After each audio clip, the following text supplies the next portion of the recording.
Well, viewers, thanks for coming to America for an all new episode of Have You Played? Of course, I am wearing my shitty 240p Neil Diamond t-shirt from the Wish app. And my name is Matt. And my name's Andrew Taylor. And today, we're gonna say wow and Leroy Jenkins right into my review of Gato Roboto. Oh, we both made reference to our shirts. Check it out.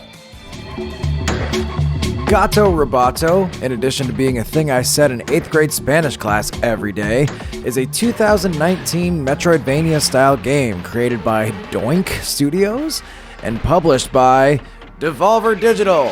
What if we were sponsored by Devolver Digital? Haha, just kidding. Unless we open on space person Gary on a space patrol when he receives a space signal from the coordinates 42069.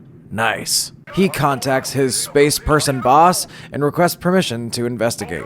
During Space Gary's approach, his faithful feline companion Kiki jumps up onto his keyboard and presses a button, causing them to make a crash landing.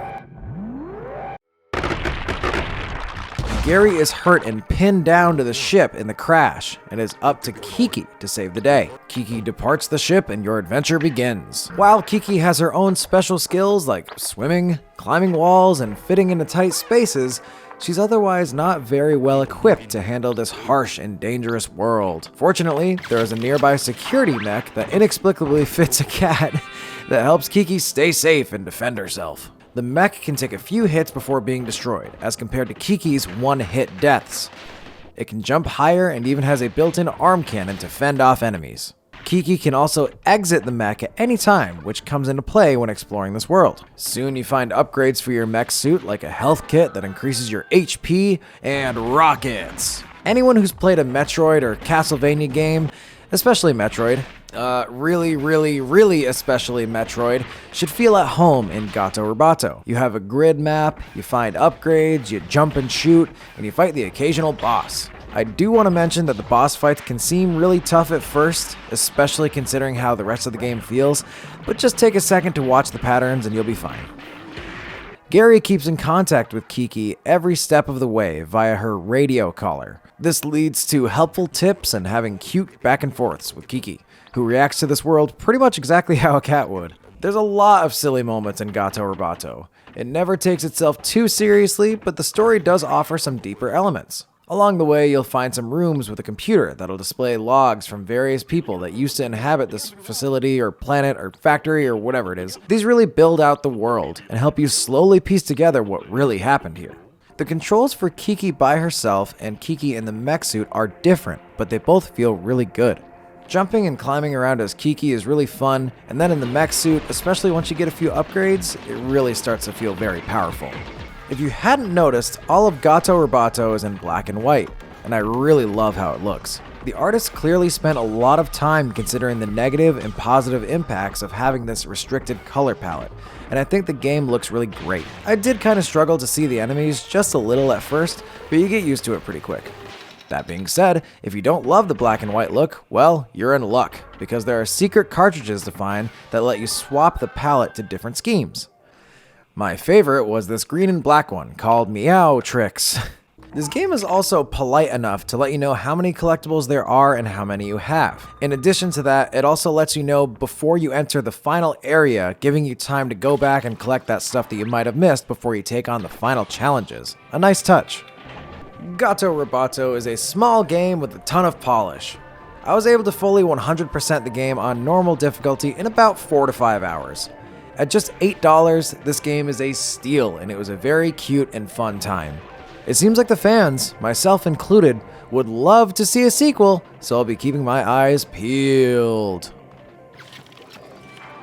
Yeah, that was really interesting. That was a pretty cool game, right? Yeah. Gato Roboto?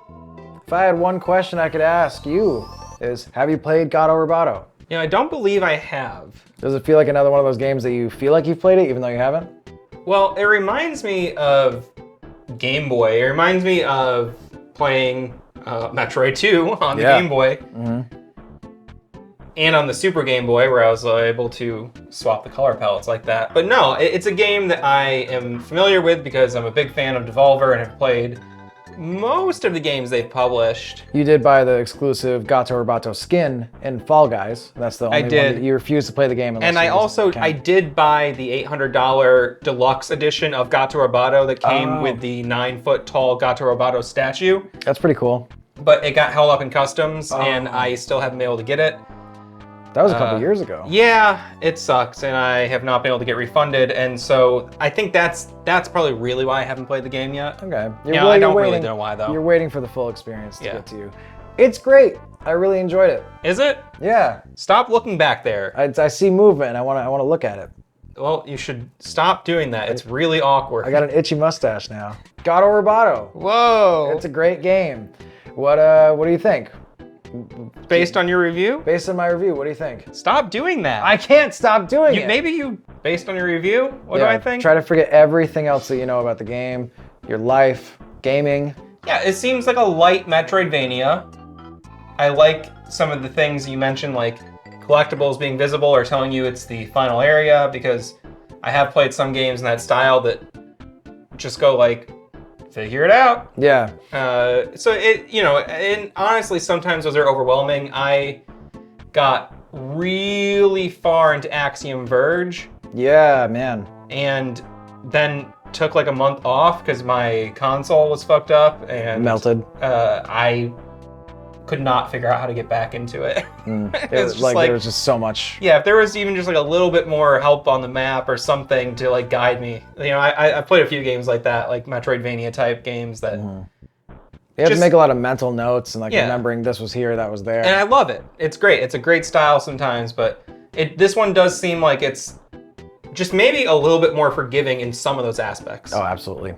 There's like a main hub, and then I think 4 worlds that it branches out into that are very distinct. You can always tell where you are. So if it lets you know if one's completed. I don't remember exactly how, but it lets you know if one's completed, so you always know like, oh, I gotta go in the other spots. And it has a lot of the crossover things where you have to get like 50% into this world to get a thing, and then you use that to complete the other world. You know what I mean? Stuff like that. And it felt very cohesive. It was a game that, even though it was small, it did compel me. I wanted to find all the little secrets and unlockables. I don't know. It was just quaint. It was kooky. It was quirky. Had little jokes here and there, but I don't know. It was a fun experience. I think the graphics are really appealing, especially when I was able to switch the colors. Because the black and white, it doesn't make it too difficult, but you do have to like change how your brain works a little bit. It's a little stark, honestly. For stuff like that, I like when they use like the more classic Game Boy palette of the green. That puke green with like the sort of like not like charcoal, the charcoaly kind of not pure black, but charcoal gray with almost the puke purpley, green. Yeah, with the LCD. Yeah, I don't know. I think people should try it if you like those games at all. The only thing I would note is that similar to Spinch that you just recently reviewed on the show, there is a bit of a jump when you get to the boss fights. There's not a ton of them. I think there's 5 or 6 total. Stick with it. The boss battles aren't as difficult as they seem, but it is a bit of a jump, and I was like, damn. Like I had a friend of the show, participator of the show, contributor to the show, Jordan Hill. He played Gato Roboto when I was at his house a little while ago for about an hour. It was on Game Pass. Great service. Oh, great. Really, now all the Sony fanboys are going to be mad at us for liking Game Pass. You know what? PlayStation Now? Is that what it's called? I have PS Now, and it sucks. It sucks. All the games I want to play, I have to stream. And even though I have like a pretty fast internet connection and I have it wired, still stutters on playing stuff that should just be like a PS2 game I can download. Shameful. PS Now. Fuck that shit. Game Pass rocks. Yeah, there's a steep jump in diffieful on the bosses. I like that. I like when a boss is hard, but if you can take time to learn the pattern, you can get it. Yeah, it felt a little abrupt because the rest of the game is more exploration.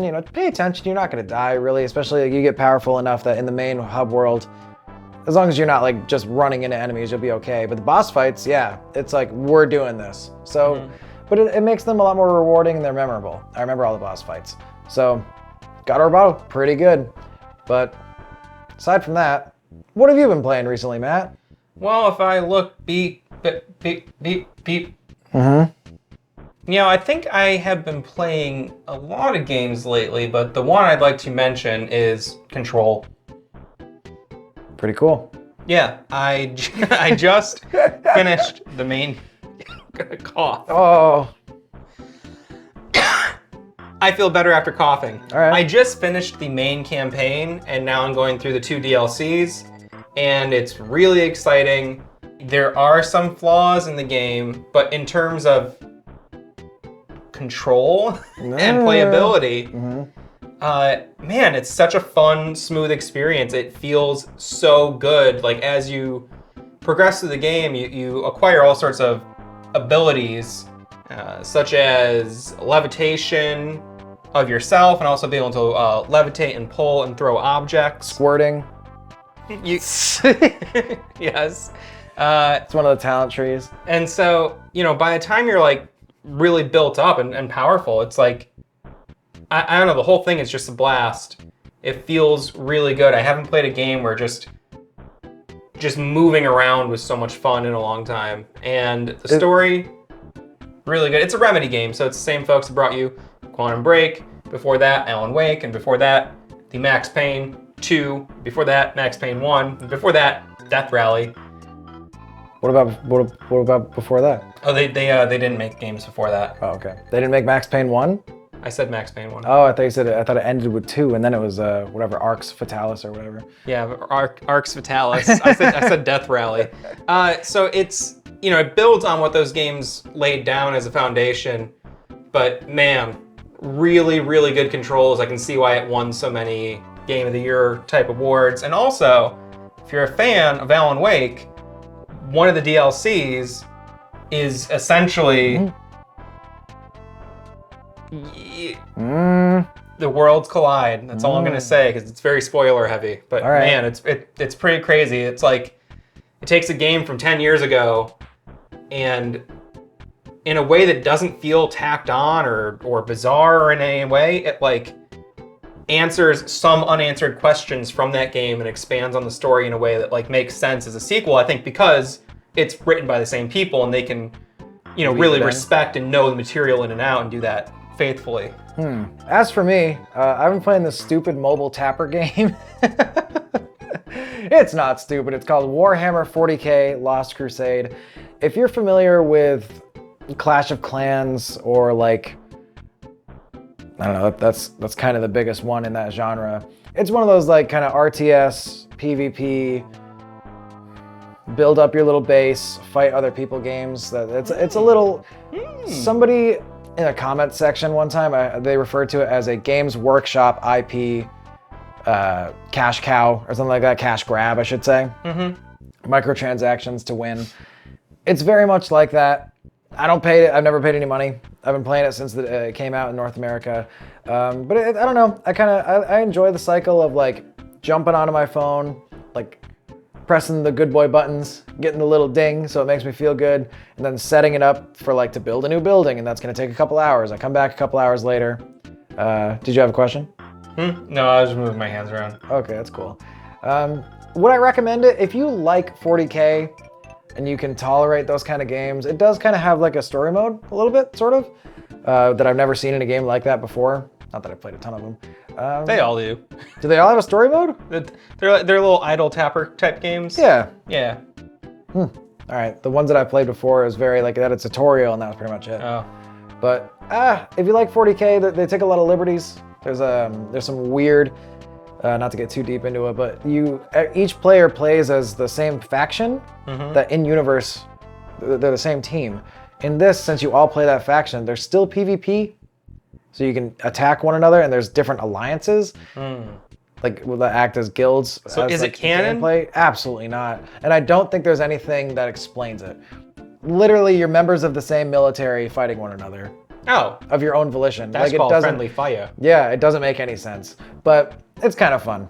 If you like 40K, like I said, and you can tolerate that kind of game for a little bit. And you can tolerate the fact they put profits over the continuity and lore. They really did. They really did on this one. But I don't know, every now and then it's fun for me to Just build a little base for a while, a couple weeks. Simpsons tapped out, never fucked with the continuity. No? They were very faithful. Yeah? They never gave Homer, like, superpowers or anything? Homer's had superpowers. Homer was Pie Man in an episode. Okay. I forgot about Pie Man. Anyway, if you want to check out really cool, long videos where we talk about nothing related to the title of the video, hit that subscribe button. Yes, And yes. Matt will tell you what else you can do. Oh yeah, you can go fuck yourself, Yeah. loser. No, you should let us know. Hey, have you played Gato Roboto? Have you played Gato Roboto? Have you played Alan Wake? Have you played Max Payne 1? Have you played Max Payne 2? Max Payne 3? Max Payne 3. Control? Have you played Warhammer 40k, Lost Crusade? Have you played... What are the games we talk about? Have you played PS Now? Have you played PS Now? Are you a Game Pass fanboy or a Sony sucker? We need to know. I'm joking. People online are sucker. so sensitive about the Sony versus Xbox stuff, and They it's like still are all these years later. I own both, and I use both for different things, and I also have a nice gaming PC. Mm-hmm. And I also have a little Raspberry Pi that I play all my emulated games on. That's so cool. You have a whole. I like it whole all. cabinet for it. Come on. It's Don't almost pick like- sides. It's almost like fabricated. do. It's almost like fabricated division in the market is profitable. Well, anyway, let us know what you've been playing lately as well. If you have any game suggestions, things you'd like us to check out, please leave a comment, share the videos with your friends, and we upload new videos every week. Go ahead and subscribe. And hey, little secret, we also stream live on Twitch once a week. So you can check out the link to our Twitch channel down in the bio. We've been afraid to. Down in the bio? It's not in the bio. It's in the bio on our Instagram. It's a bio on Listen, Instagram. it's in the description, okay? Fuck like- it. This stuff sucks. Just watch the shit or don't. It's like probably right over there. Stop pointing at my dong. It's right there. All right. I hope you enjoyed this. I'm leaving. I hope you enjoyed this 40-minute video. Barely talking about Gato Roboto. Come. Do you flip off my cat? She's dead.